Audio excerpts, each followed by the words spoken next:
Welcome to the Strategy Skills Podcast. I'm your host, Chris Safarova, and our podcast sponsor today is strategytraining.com. If you want to strengthen your strategy skills, you can get the overall approach used in well-managed strategy studies. It's a free download we prepared for you, and you can get it at firmsconsulting.com/overall approach. It is FIRMS consulting.com/overall approach. And we have another gift for you. It is McKinsey and BCG winning resume, which is a resume that got offers from both of those firms. And you can get it at firmsconsulting.com/resume PDF.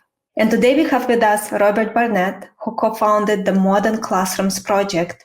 Robert's approach, now known as the Modern Classroom Instructional Model, has empowered more than 80,000 educators across all grade levels and content, and in all 50 states and 180 plus countries worldwide. And evaluators from Johns Hopkins found overwhelming positive support for this model's many benefits. And Robert also graduated cum laude from Princeton University and Harvard Law School and speaks English, French, and Spanish. Welcome, Robert. So great to have you with us. Thank you. It's an honor to be here with you. Such an incredible career so far. So maybe we can start with, how did your time at Harvard Law shaped your thinking on educational fairness and equity? Yeah, that's a great question. I think one thing that lawyers often say, which is true, is that law school prepares you to think like a lawyer. And that was certainly the case for me at Harvard Law School. I guess the question is, what does that really mean, thinking like a lawyer? And for me, it means thinking in two kind of complementary ways. One is thinking about really the details of a particular case. And the other is thinking about, sort of on a larger scale, the systems and the rules and the policies that underlie the case. And when you're a lawyer, you need to use those bigger concepts to make arguments in specific cases. Now that I'm in the education space, I really see this because what I do is adult learning. I train teachers. And so if I'm working with a particular teacher or school or community, I need to understand that teacher's needs. But I also need to think in a bigger scale of like, what makes for a good adult learning experience? How do we keep professionals engaged and challenged and learning new skills? And so I think being able to approach problems in those two ways, detail and with a high level sort of conceptual view, is probably what I gained and what I use from my time at Harvard Law School. How can corporate leaders adapt your learning strategies to develop their teams?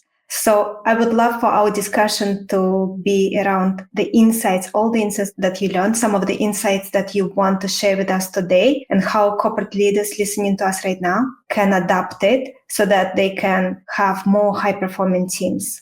Great question. And I think this is something I think about all day long, even though I'm not in a corporate setting. I'm in the education world, but I think about training adults, training teachers, and I myself am fortunate to just have had amazing educational experiences. So I think about, how can I provide those to professionals working in schools and districts?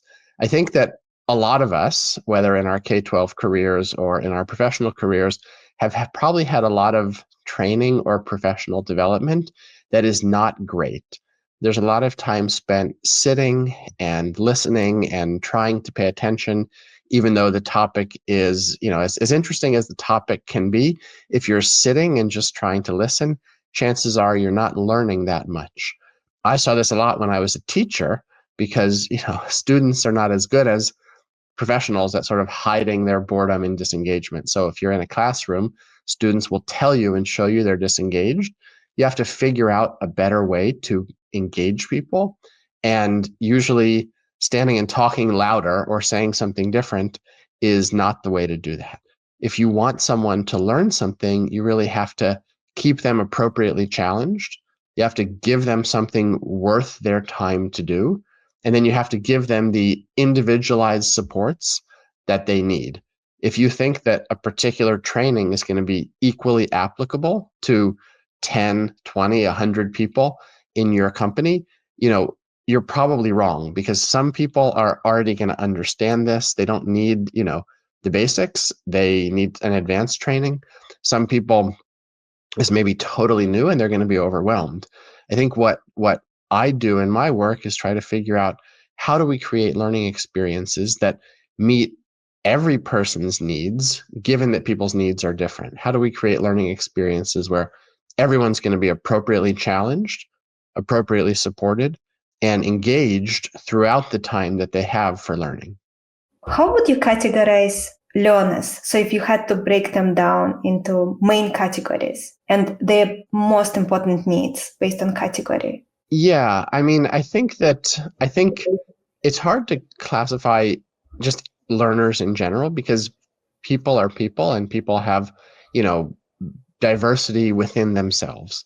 I often think about, as a very simple framework, in any group of learners, if you're trying to teach new content, you're probably going to have some people who pick up the content very quickly or already know it and need to be challenged and pushed.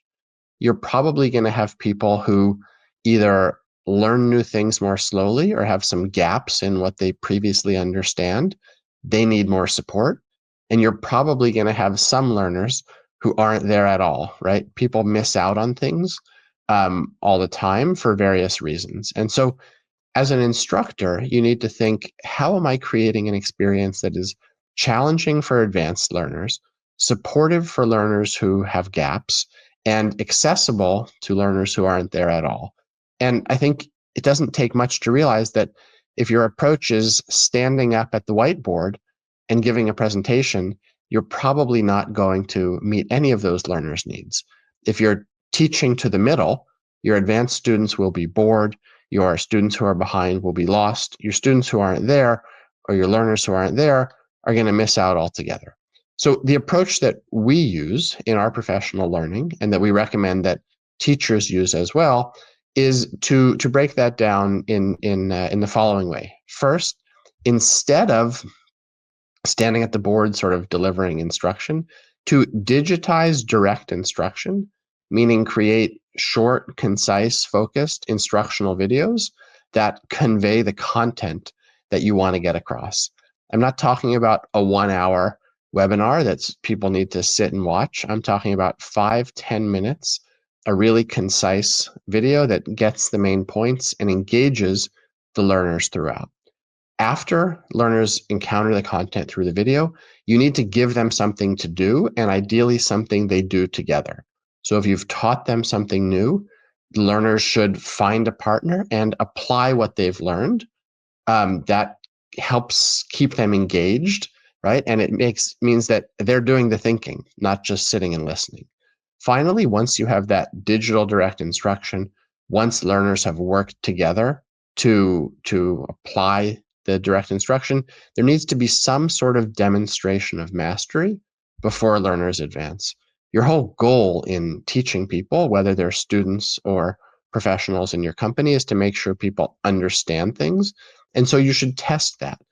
You should see, does each learner understand the point of this profession, of this particular lesson? If yes, great, they can move on to the next thing. If not, they shouldn't move on to the next thing, because knowledge builds on itself. It's counterproductive to do advanced things if you don't have fundamental skills. So what you need to do is give that learner who's still struggling the chance to revise, the chance to reassess. Once that learner has mastered lesson 1 or objective 1, they can move on to lesson 2. That's how you build understanding in a real authentic way. Thank you so much for sharing this. This is very helpful. So this immediately makes me think there are a lot of things that you cannot really explain in 5 to 10 minutes. So that means that you're breaking down important lessons into micro lessons. So if the video is 5 to 10 minutes, how long should be the time when learner is working with someone else? Yeah, this all depends on age, of course. And when we're training elementary school teachers, we tell them keep the video 3 to 4 minutes. When we work with university professors, we might say, look, your students have a longer attention span. But there was a big study with adult learners in courses at MIT, and they said after about the 6-minute mark is when attention starts to wane. So even for adults, you want learning to be, listening sort of learning, as in a video, to be, to be concise. I think sometimes if you're an expert in the field, you think, well, the best way for someone to acquire the knowledge I have is to sit and listen to me, and I want to explain it all, and that's going to take me half an hour or an hour.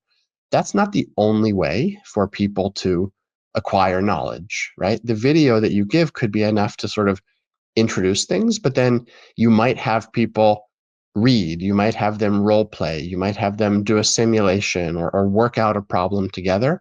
That more active learning is often much more effective than sitting and learning. I can't tell you in your setting exactly how long you have, but I would say you want that lecture style instruction to come quickly. If it's in a video, it's really good because people who aren't there can watch it. You have it forever. You never need to repeat yourself. And then get learners spending most of the time applying things together.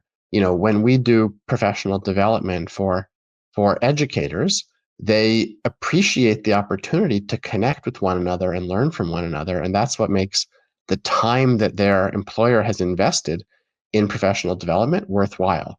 If educators are just sitting there, listening, it could have been, it's not usually a great use of their precious time or the investment to secure that time. What is a good demonstration of mastery, especially, let's say, at university level? Because I think university level will be more applicable to our listeners. Yeah, of course. I think a good demonstration of mastery is thinking about, and teachers have to do this all the time. Teachers think about, at the end of the lesson, what does the student actually need to be able to do? That's the most important part of a lesson, really, is having a clear goal that the participant can achieve by the end. Sometimes I've gone to corporate trainings and it feels like the idea is, well, I want to spend an hour talking to my team about such and such topic. That's about as effective as it sounds.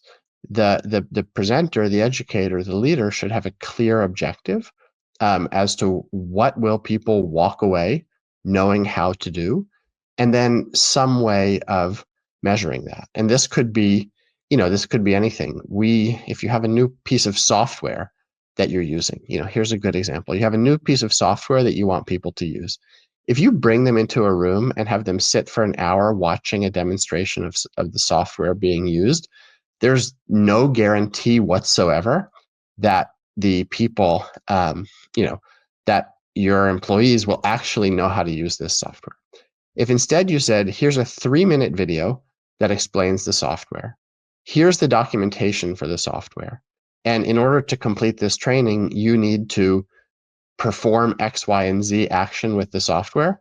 Well, number one, people are going to pay much more attention because they're actually going to be held to account for being able to produce something. And number two, you're going to know that they actually do it because they've done it, right? I sometimes get on presentations about, kind of systems in my organization, and I could be sitting there and I could be looking at you and I could even be listening. No guarantee that I can actually do it. If you make me do the thing you want me to be able to do, I'm going to learn it. I wonder, how do you address the root causes of disengagement in learning? Great question. I was a teacher, so I dealt with a lot of people who were disengaged. I think the reason that people are disengaged is not because they're bad people or that they don't want to learn, but that they don't feel appropriately challenged. So if I find something too easy, if I'm sitting through a lesson I already understand, I'm not going to engage. If I struggle to understand the topic of discussion because I'm lacking some prerequisite skills or background context, I'm not going to engage. If I missed yesterday's session, but I'm here today and there was no way for me to really catch up on what I missed, I'm not going to engage. And so if I don't see the relevance of what I'm learning to my work day to day, I'm not going to engage. And so I think the reason that we often see disengagement is because we are giving sort of one size fits all training or learning experiences, and we fail to see that for some learners this is too hard. For some learners this is too easy. For some learners they're missing things. For some learners this isn't really applicable to their day-to-day work. And so I always think the best engagement strategy, it's not telling jokes or having fancier PowerPoints. It's thinking about, what do your learners really need? How are you going to deliver that? And how are you going to engage them in their own learning, give them something active to do instead of just sitting and listening there and listening to you? I think if you give them something appropriately challenging to do, your employees will rise to the occasion and they will want to learn. Everyone wants to learn, improve, do better, succeed. Do you feel there are still areas about learning, especially, let's say, if we focus on university level, because it will be more applicable to our listeners, which we do not understand? Yes, of course. I mean, I think the human brain and how people learn, we're learning new things about all that all the time, and the science is always developing there. So, of course, there are many things we don't understand. I think at the same time, those of us who are in sort of educational roles, we have a lot of experience ourselves as learners, either in formal settings, school settings, professional settings, informal settings, and we probably understand the characteristics of experiences that help us really learn, and the characteristics of experiences that don't. In a university setting, if you think about like the classes that you took that you really learned from, I doubt that many of the big sort of lecture classes are the ones that made impressions on you. Maybe I'm wrong. Maybe you had amazing professors who could just talk for hours and you learned a ton. So that exists. But most of the time when I speak to professionals about, where did you really learn? What were the characteristics of learning experiences that stuck with you? They talk about relationships with educators. They talk about being asked to do challenging things, being supported in doing those things, and then succeeding. These are not the sort of things that happen when you're sitting and watching a PowerPoint. These are the sorts of things that happen when you're given something appropriately challenging to do, when you have an expert in the room with you who is sort of serving as your guide, your support, your tutor, your coach, your mentor, and when you emerge with something that you can be proud of, when you demonstrate your mastery in a comprehensive way, it feels really good. And so I think while we're still learning about how the brain works, we have a lot of learned experience and plenty of research that supports the kind of learning that is really effective, and that tends to be learning that is self-paced, that's mastery-based, that is based on doing meaningful things with expert support. Beyond using videos, are there any other tools that you recommend your teachers to use to maximize the experience? Yes, absolutely. So I think the components of a really effective learning experience, I think, are, as I've mentioned, some digital form of direct instruction, some task that people can do usually together to apply what they've learned, some demonstration of mastery.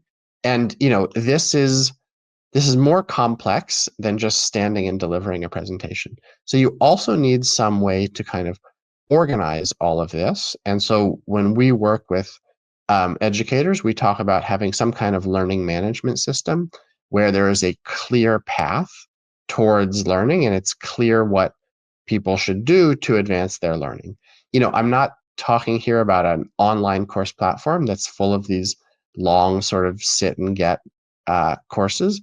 I'm talking about a platform where there are still tasks that can be done, in a human way in person, but there's a clear sort of path of, here's what you do first, here's what you do next, here's what you do after that, here's where the resources are. In some way, it's like a map to what learners need to do, and it's organized in a logical and clear way so that learners aren't confused about well, what's this for? Or what do I do? Even adult learners can be easily confused if you give them, a folder of 10 resources and you don't know where to start. Like that's hard to do. So you need good learning activities, and you also need a good way to organize those things. Can be a learning management system, can be as simple as a well-organized document, but we're always training educators to think about not just the content, but the way things are organized so that they are logical, intuitive, and easy to follow. And there are any number of platforms that you can use to accomplish the same thing. Are there specific platforms that you could mention, recommend, that you guys prefer to use? Sure. For our online courses, we use a learning management system called Moodle. It's a very popular sort of online courseware across the world. We also use a platform called Thinkific, which we offer free courses in our sort of approach to instruction. And if you're listening to the podcast and you're hearing something interesting in what I'm saying, you can test this out for yourself. You don't have to take my word for it. At our website, which is learn.modernclassrooms.org, there is a free course in this approach to instruction that you can take. And the course itself models this approach to instruction. Short videos, engaging content. And there are people who have taken the course who work in professional settings and have applied this to their work in professional settings. A friend of mine is a statistician, and he was taking on a mentoring role, working with some data scientists on machine learning projects. He said, I recognize that my data scientists come to me with a varying degree of expertise and varying backgrounds. I don't want to talk at them. I'm going to create short videos. I'm going to give them practice activities. I'm going to create sort of a set of mastery checks for them to demonstrate their understanding. He did that, and it's working well. So you can come to our free course. You can see the approach in action. You'll see a lot that's aimed at teachers, and you may not be a teacher, but if you are looking with sort of a more high-level lens, you'll see an approach to instruction that does work and has worked for professionals in all sorts of fields.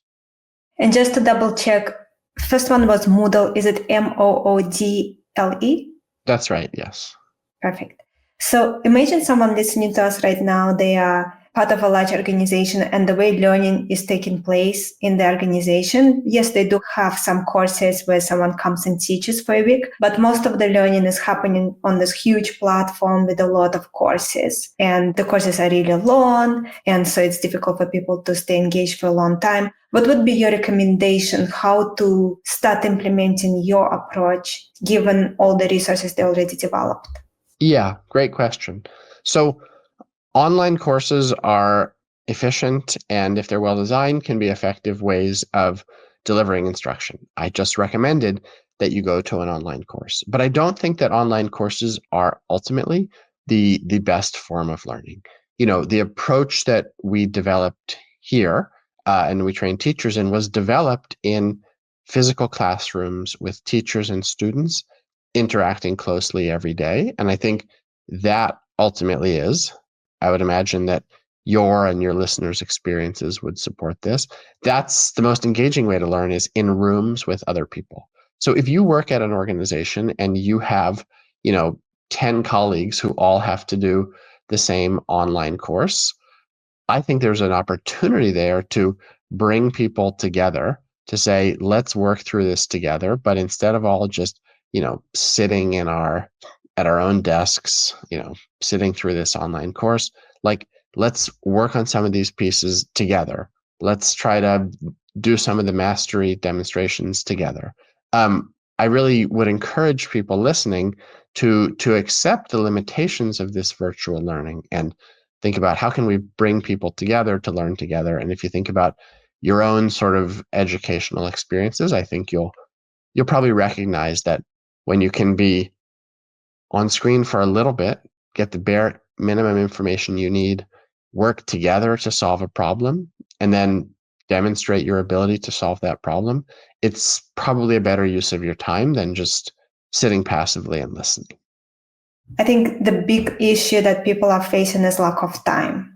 Once you are outside of university environment, school environment, you have so little time. So your learning is happening while you're doing laundry and while you're on a treadmill. So here you have to be even more efficient. How would you adjust your advice given the lack of time issue? Yeah, I mean, I think this is ultimately an issue of quality over quantity. And, if you really want your employees or team members to learn something, then you can have them, go through a lot of online courses in their free time. I think if that's your approach, you're probably seeing uneven results from it. If there's something that's really important to learn, then I think it's incumbent on you to set aside the time to do that, and also to realize that 1 hour where people are really focused on doing something together and producing an output that shows understanding is probably going to be more productive than even 2-3 hours of sort of listening to something in the car on the way home. I think when things are important, we need to invest in them, from a learning perspective. And I think this is incumbent on leaders who are listening to this podcast.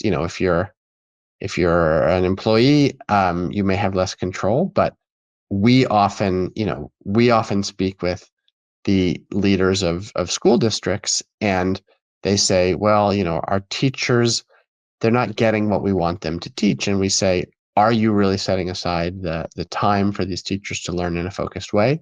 And are you creating engaging learning experiences for those teachers? And if the answer to those things is no, that you're not going to see a lot of learning. If there's one thing you take from this, it's that learning is hard, and you really need to commit to it if you want to see results. If you don't want to see, if you're not going to commit to it, it's going to be hard to see results. So let's imagine a situation where someone is listening to us right now. They're a relatively senior leader and they feel that what is happening with learning and development is just very ineffective and inefficient within their team. And they want to do something different. After listening to this podcast, they're thinking, okay, you know what? I saw this really good course on our learning platform. I'm going to get my entire team to go through it this month. And then we will have some kind of practice and some kind of demonstration of mastery. What would you recommend? Let's say the course is 1.5 hours overall and has multiple lessons within it. How would you recommend to structure it and approximate duration for each activity? Yeah, I mean, I think the most important thing with learning is give people something to aim towards that they believe is meaningful.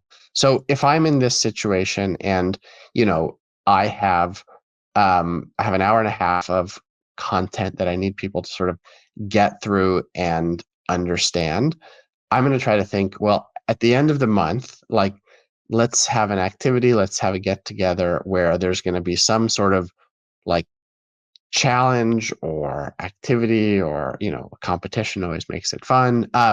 Some kind of way that people are going to come together and really show what they've learned, right? If I just say, sit through an hour and a half of coursework and send me the certificate of completion when you're finished, people are going to, have it playing while they're doing laundry or something.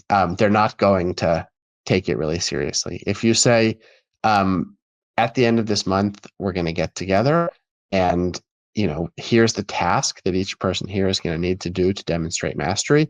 And the way to prepare for it is with this hour and a half of content. I think people are going to approach it with a different level of commitment and of seriousness. And so I think it's hard for me to say, well, how the employees on this team can find an hour and a half. Some people may prefer to listen to it in one big burst. Some people may like to listen 10 minutes at a time on the drive home. But if there is a culminating sort of demonstration of mastery, people will be motivated to do it. And that's, I think, what I would encourage people to think about. How are you going to get people excited about doing this? How are you going to bring them together? How are you going to show them that they're held to account for the understanding, not just checking a box that people have made it through an hour and a half of online coursework? And in your experience, what are some of the most exciting examples of demonstrating mastery that students really enjoy? So I think that to achieve mastery of something, to learn something new, is always valuable in itself, right? And when students are given or professionals are given a challenge and it's hard and they work through it and they do it, it's always exciting no matter what it is. Think about that new software example I gave. It may not seem like the most exciting thing in the world to produce a report in your new sort of data analytics system. But if you, if you give people a challenge, if you support them in doing it, and then they feel successful and they feel celebrated in some way for doing that, then people always like doing that. I mean, that's human nature. And so, what exactly the demonstration of mastery will be, it's hard for me to say because I know the listeners here are in so many different fields, but I think an appropriately challenging task with appropriate support and recognition at the end, recognition for an actual job well done, is always meaningful. Not recognition for, if people sit through an hour and a half of online coursework and you give them recognition, they don't care about that. They didn't work hard for it. The recognition is not meaningful. If you give them something that's hard to do, you give them the support to do it and they do it, they struggle, they learn along the way. That is always meaningful to learners, whether they're kindergartners or, we work with teachers who have been teaching for 30 years. When they create their first instructional video, even if it was hard for them to learn the software and find the time to do it, they're always happy. They're always proud.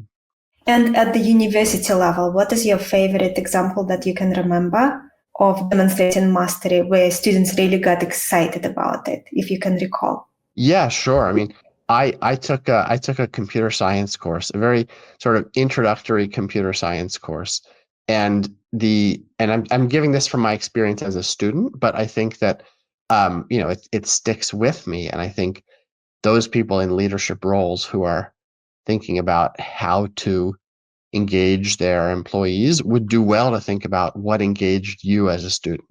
Not I'm the expert, so let me just talk about what I've learned, but like what engaged me. I took a computer science course, and I think often computer science courses are very mastery based because there you will be given a challenge. You need to write a program that does a certain thing, and it works or it doesn't. And once you get it to work, it's very satisfying. So I remember a particular assignment. It was something about and pardon me for the lack of precision in my language here, but we got a file and we had to sort of figure out how to interpret it as an image, and how to convert all those ones and zeros into an image file. And I tried so hard to do it. I wasn't successful. Always something was wrong. Then I figured out how to do it, and all of a sudden I saw an image. Something became clear to me. That's a great kind of learning experience, and I think you know, I know nowadays, at least at Princeton, my alma mater, computer science has become the most popular major. I think there could be a lot of reasons for that, but one is perhaps that it's hard. You have problems to solve, but when you solve the problem, you recognize your own mastery. It's very satisfying, and yeah, that kind of learning I think is really powerful. You don't learn how to write a program by sitting and listening to an experienced programmer. You got to write it yourself, and when it works, you know it. And the same question for example of a practice session with someone else, just to give our listeners some ideas. Yeah, sure. I think that oftentimes, and I'll think about that university context. I mean, some of the memories that I have um, of my time in it as a learner are like when you have a problem set that is hard, and you sit down with a friend and you puzzle through it, right? Like that, you're really engaged in doing that. You're really trying to learn something and you're making connections at the same time. And I think if I tried to think, did I get more out of sitting through 2 hours of like a lecture or 2 hours of working on a problem set? For me, um, that's always when I'm asked to do something challenging with other people, that's when learning happens. Yeah, sure, I can sit through, a lecture and afterwards probably repeat back some of the things I learned, but it doesn't make an impact on who I am or how I do my job. Um, I still have friends, that I worked with on those problem sets, and some of the problems that I worked on, I can still remember because, that's how learning happens. Robert, and let's imagine someone listened to us, applied it, did exactly what we discussed, this example of running this 1 month. Everyone is using this one program and there's demonstration of mastery at the end.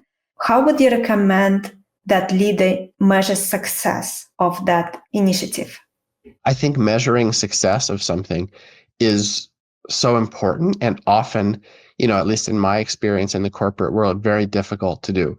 You bring someone in to give a 1-day workshop, everyone ends up sitting, maybe at the end of the day, they fill out a survey, but there's there's not necessarily any guarantee or measure that this was worthwhile. I think when you start with a clear objective in mind and a demonstration of mastery, it's much easier to measure success. You might say, the goal is for everyone on this team to be able to generate a report using this new program by the end of the month.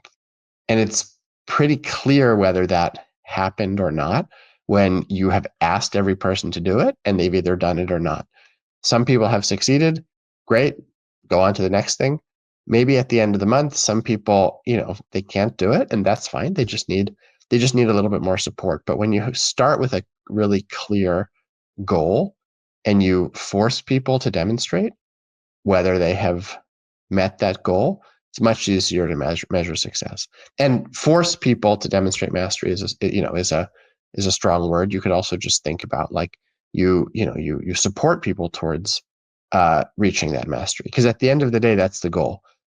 Identify a skill you want people to have and make sure they get there. Robert, and what would be your recommendation in that situation we discussed earlier about a huge library within a large organization, but people are not using it? What would you recommend someone responsible for learning and development and managing that library do to either leverage that library or maybe replace it with your model somehow? Yeah, I think it's not usually the digital content that's the problem. It's the expectations and the clarity of purpose with which that's used. So, you know, I have masterclass, and masterclass is very interesting.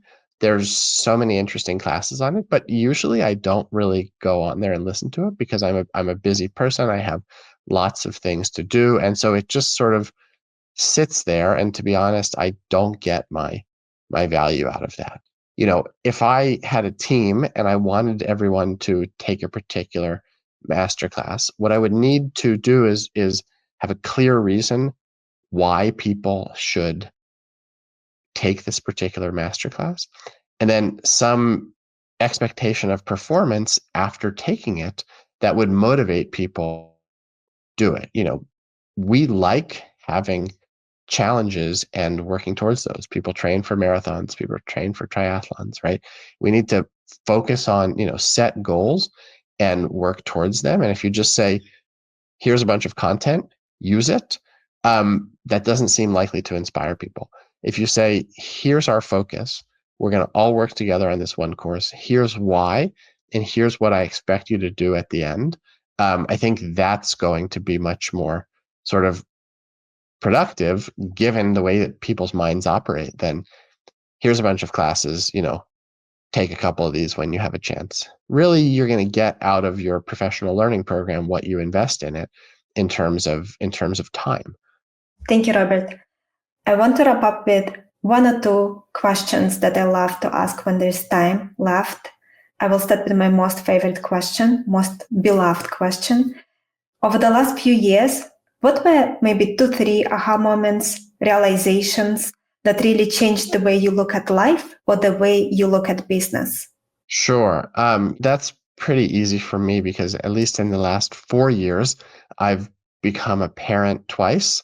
I have 2 young sons who, you know, I'm in the field of learning and development, and so what better sort of perspective on learning and development than watching two human beings learn and develop and grow? I think one thing that has been really interesting to me is that when you have young children, it's obvious that they're all not going to, learn things in the same time frame. And it's obvious that we need to support them towards really getting it. So learning how to walk, it's obvious. Some people learn in 10 months, some people take 16 months. That's okay. That's natural. And we're going to make sure that kids learn how to walk. In schools where I do a lot of my work, that's not the approach at all. We say, you have 1 week to learn how to add fractions, and then next week we're talking about multiplying fractions. And it's just counter to the way that learning works. I think we should have as many learning experiences as possible that are like the way that young children learn. I see my older brother walking, so I want to walk, so I'm going to keep practicing it, and I'm going to get there in my own time. That's really that's the purest form of learning, and so watching that has shaped some of the ways that I think about my work. How do I create learning experiences that give people time and give people support, but acknowledge the fact that some people are going to learn this in 10 months and others are going to take 16. And then another question I want to ask you very quickly. Are there any specific, so to say, success habits that you really value in your life that allow you to be an effective leader? That's a good question. I think to the extent that I'm successful as a teacher with students, or I'm successful with teachers, is really trying to put myself as much as possible in the shoes of those that I'm trying to reach. So, I could deliver a great lesson on statistics, but it doesn't matter if it seems great to me and I think what I'm saying is great. I need to think about it from the perspective of that student who is advanced. Is this a good use of their time? That student who has gaps in their math knowledge, is this a good use of their time? The perspective of that student who's absent, like how are they going to learn? And so I think that oftentimes as leaders, we have confidence in our own perspectives and think that our decisions are the right ones or good ones, but actually trying to put myself, and sometimes I succeed in this, sometimes I don't, but in the shoes of the learner, has always, the more I can do that, I think the better the training experience I'll be able to provide. Robert, thank you so much for being here, for everything you have shared. Where can our listeners learn more about you, buy your book, anything you want to share? Yeah, of course. So my organization is called the Modern Classrooms Project, modernclassrooms.org, and I have just written a book that talks about all of this. And the book is aimed at teachers. The book is about my sort of journey as a teacher, how I developed this approach and how teachers can use it. But as I said earlier, the principles that work for, students in K-12 or university, I think are principles that work in any setting. And so if you're really interested in learning and development, the book is called Meet Every Learner's Needs, Redesigning Instruction so all students can succeed. You can learn more at meeteverylearnersneeds.org. You can buy the book starting February 5th, anywhere books are sold. And I just would encourage you to just to think about, like, what do the people in your community really need from their learning experiences, and how can you provide that? And so I hope resources at modernclassrooms.org or in the book will help you provide what it is your learners need. Robert, thank you again for being here and for everything you shared, and congratulations on becoming a father. Thank you. And I know I'm not the typical guest on the podcast, but I hope that something I've shared today will help you do your job better. That's really my goal in being here. So thank you. Thank you, Robert.